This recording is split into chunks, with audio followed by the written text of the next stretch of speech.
Hello students of class 8. Welcome to your English class today. Today we will learn Unit 6 of your English textbook Honeydew. The lesson, this is Jody's Fawn. Are you all ready?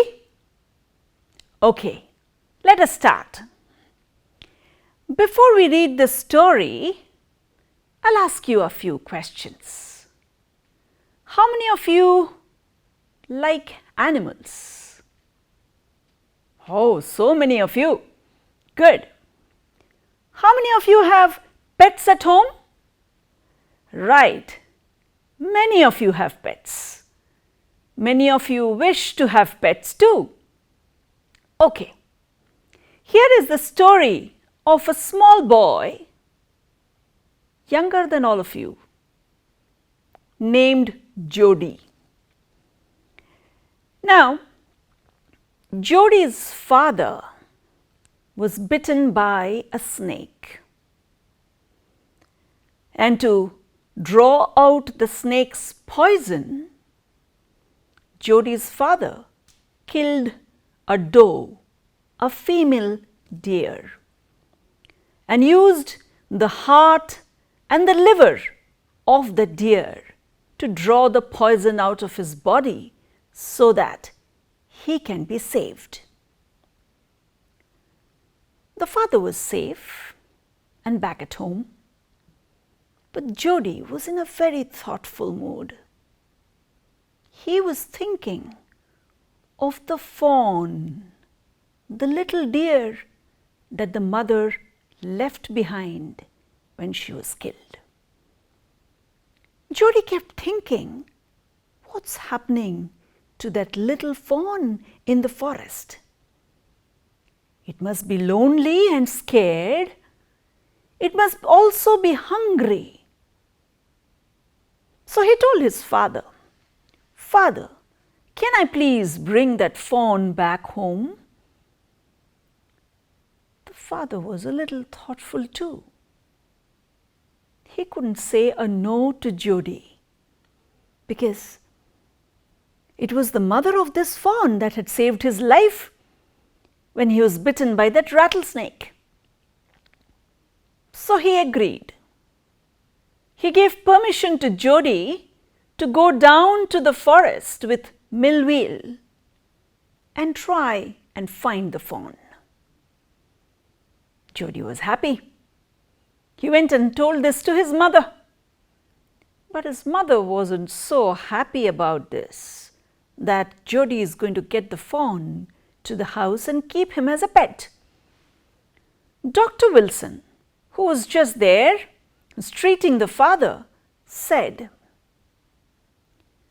"Nothing's got free in this world, so probably the fawn has to be taken care of because the mother was killed only to save Jody's father." The mother reluctantly agreed and said, if Jody would share his milk with the fawn, she wouldn't mind.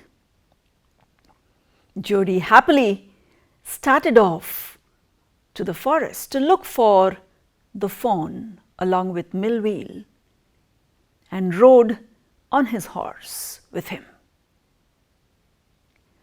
As they went forward, they kept talking to each other, and Millwheel was a little surprised that Jody thought the fawn to be a male deer.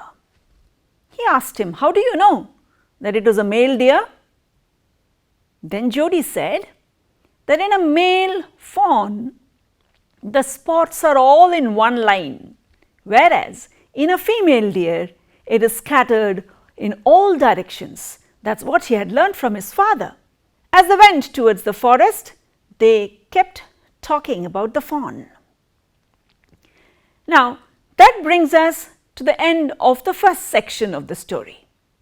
At the end of it, we have a few comprehension check questions. Shall we try them? Okay. The first one, what happened to Jody's father? We all know that. Jody's father was bitten by a rattlesnake. Right. Question number 2. How did the doe save Penny's life? According to the popular belief, in the place where Jody lived, the liver and the heart of a dead deer was useful in drawing out a snake's poison out of the human body. So, Jody's father, Penny, killed a doe, a female deer, and used her heart and liver to draw the poison out of his body. That is how the doe saved Penny's life. Right. Let us now go to question number 3. Why does Jody want to bring the fawn home? Jody's father had killed the mother of this little fawn. Without the mother, the fawn would be hungry and starving in the forest alone. So Jody felt it was their responsibility to take care of the fawn in the absence of the mother. Question number 4. How does Jody know that a fawn is a male? Jody knew that the fawn was a male because it had spots in one straight line on its back and not scattered in all directions like it happens in female deer. Okay, shall we continue with the story? Right. As Jody rode deeper into the forest with Millwheel, he kept thinking about the fawn. He even directed Millwheel to go towards the north because he was very sure of the place where the rattlesnake had bitten his father and the place where they had killed the doe. Suddenly, Jody had a very strange feeling. He wanted to be all alone. He wasn't sure whether he will really find the fawn, and if he did not find the fawn, it would be such a disappointment, and he didn't want Millwheel to see that. If he found the fawn, that would be such a joyous moment. He didn't want to share with Millwheel even that. So he wanted Millwheel to go away. So he very politely told him that the bushes and the shrubs are getting very, very close. It will be very difficult for the horse to ride. So he would get off at that place and walk into the denser forest. Millwheel was not very sure. He was scared. Jody might himself be bitten by another snake, or maybe he would lose his way. Jody insisted. He said, no, he will be able to take care. He will not lose his way because there was the pine tree which would help him to find the direction, the north and the east, and he would be okay. So at that, Millwheel put Jody down and rode away. Jody waited for a while and then gradually entered the deeper part of the forest. As Jody went into the denser part of the forest, it was all very quiet. The only sound that could be heard were the twigs crackling under Jody's feet.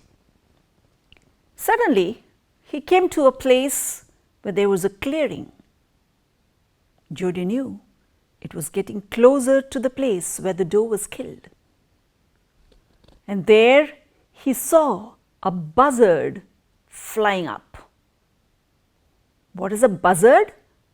It's a huge bird, almost like vulture. A bird that feeds on dead animals.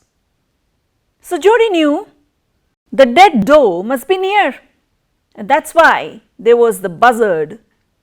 And as he moved forward, he found so many of them waiting to eat up the dead doe. He went closer by. He also saw the footprints of a cat, a big cat, probably a tiger. But tigers don't eat dead flesh. It was the buzzard who had come to eat the dead animal. Now, that's our second section of the story. We'll stop here and answer some more of the comprehension check questions. Let us look at them. Comprehension check questions on page 90. Question 1. Jody didn't want Millville with him for 2 reasons. What were they? Jody thought if the fawn was dead, he would be too disappointed. He didn't want Millville to see that disappointment on Jody's face. On the other hand, if Jody found the fawn, he would be too happy, and he did not want to share even that happy moment with anybody but just the fawn. These are the reasons why he didn't want Millville to be with him. Question number 2. Why was Millville afraid to leave Jody alone? I'm sure you know that. Millville was scared that Jody himself might be bitten by a snake, or he might lose his way and fail to get back home. Yeah, that's right. Let's now go to the next section of the story and find out whether Jody really found the fawn or not. Jody crossed that place where the buzzards were hovering around and got into the area where there was grass. That is where he had seen the fawn the previous day. As he got into the grass, he started moving on all his fours, 2 hands and 2 feet, just like the fawn. He went in deeper into the grass, and suddenly he found the fawn there. He was so startled at the sudden movement of the fawn, and there it was. Jody was so happy. The fawn looked up with his liquid eyes shining and bright. Jody touched the fawn, put his arm around, and the fawn shivered, probably in joy. Jody gradually picked the fawn up into his arms. He handled the fawn so carefully, as if it was a deer made of china clay. The fawn was so soft, but its legs were exceptionally long. It wasn't so easy for Jody to hold the fawn in his arms, but he held the fawn very carefully and started getting back home. He walked back through the bushes.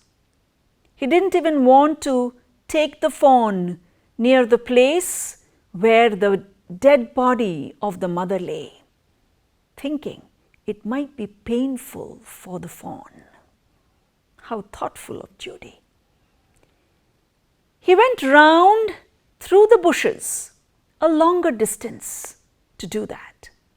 It was difficult for Jody, but he walked on and on with the fawn in his arms till he reached the place in the intersection which would take him to the road towards home. At that point of time, he put the fawn down for a little while to catch his breath. He thought if he walked a few steps ahead, the fawn might follow him. That is what his father had told him.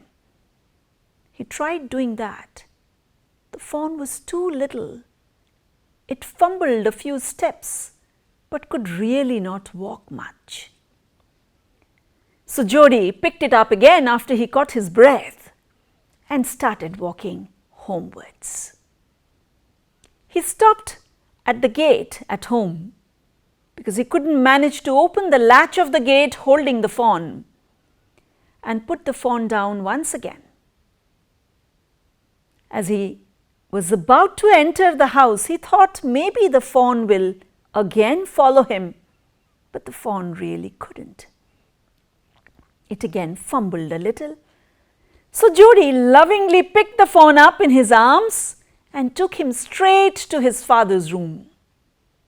He called out to his father and showed him the fawn. The father was very happy too that the fawn was alive and it was safely brought home. Jody was also so happy. He then went into the kitchen wanting to feed the fawn. He got a little bit of milk in a gourd and tried to show that to the fawn. The fawn didn't know what to do with the milk. So Jody dipped his fingers into the milk and gave his finger to the fawn, and the fawn happily suckled. Jody continued doing this. When he stopped, the fawn started bleating. Probably it was very hungry, and the first few sips of milk had urged him to ask for more. So Jody helped the fawn to drink from that gourd, and in no time the milk was over. That is the end of our third section. Let us now look at some more comprehension questions that are there at the end of the third section.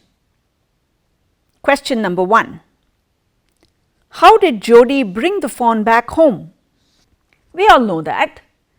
Jody picked up the fawn in his arms and carried it through the bushes and shrubs on his way back home. When he got tired, he put the fawn down for a while, caught his breath, and then allowed the fawn to follow him for a few steps and picked him up again and finally brought him home. Question number 2. Jody was filled with emotion after he found the fawn. Can you find at least 3 words or phrases which show how he felt? Yes, there are quite a few phrases that tell us how Jody felt when he found the fawn. Let's look at page 91, where it is said, "It shook him through with the stare of its liquid eyes." A little after that, "The touch made him delirious," meaning extremely excited. On page 92, the author says, "He stroked its sides as gently as though the fawn were a china deer and he might break it." Okay, we have 2 more questions in this section. You could try them at home later. Do you like the story? Yes. This is how the journey of Jody began with his pet fawn, which was named Flag. Now, this story that is there in your textbook is a part of a novel written by the writer Marjorie Kinnan Rawlings. The novel, The Yearling, talks about Jody's adventures with this fawn, the Flag. And this book got the Pulitzer Prize in 1939. If you want to know more about his adventures with his fawn, read the book, or you can even watch the movie version. Okay? Now let's go to the next section, working with the text. Look at the questions on page 94 in the section Working with the Text. Question number 1. Why did Penny Baxter allow Jody to go find the fawn and raise it? I'm sure all of us know that by now. Penny Baxter felt it would be ungrateful to leave the fawn to starve in the forest. The mother of the fawn was killed by Penny for his own use. So now It was his responsibility to take care of the fawn. Right. Question number 2. What did Dr. Wilson mean when he said, "Nothing in the world ever comes quite free"? Dr. Wilson meant that Penny now needs to pay back to the doe whom he had killed to save his life by taking care of her fawn. Right. Question number 3. How did Jody look after the fawn after he accepted the responsibility for doing this? Jody took care of the fawn very tenderly. Remember how he carried him on the way back home in his arms, though it was difficult, and then when he came back home, the way he fed him with milk by dipping his finger and allowing the fawn to suckle and drink the milk from him. Right. The last question in this section. Question 4. How does Jody's mother react when she hears that he is going to bring the fawn home? Why does she react in this way? Jody's mother gasped in surprise when she heard that Jody was going to bring the fawn home. Probably she didn't want a pet at home. It could also be she was worried about how to take care of the fawn and feed it. That's why she said if Jody was willing to share his part of milk with the fawn could be brought. Okay. Now, with this, we end this part 1 of this unit. This is Jody's fawn. We'll take up the rest of the questions and the poem, The Duck and the Kangaroo, in part 2 of this unit. See you then. Goodbye.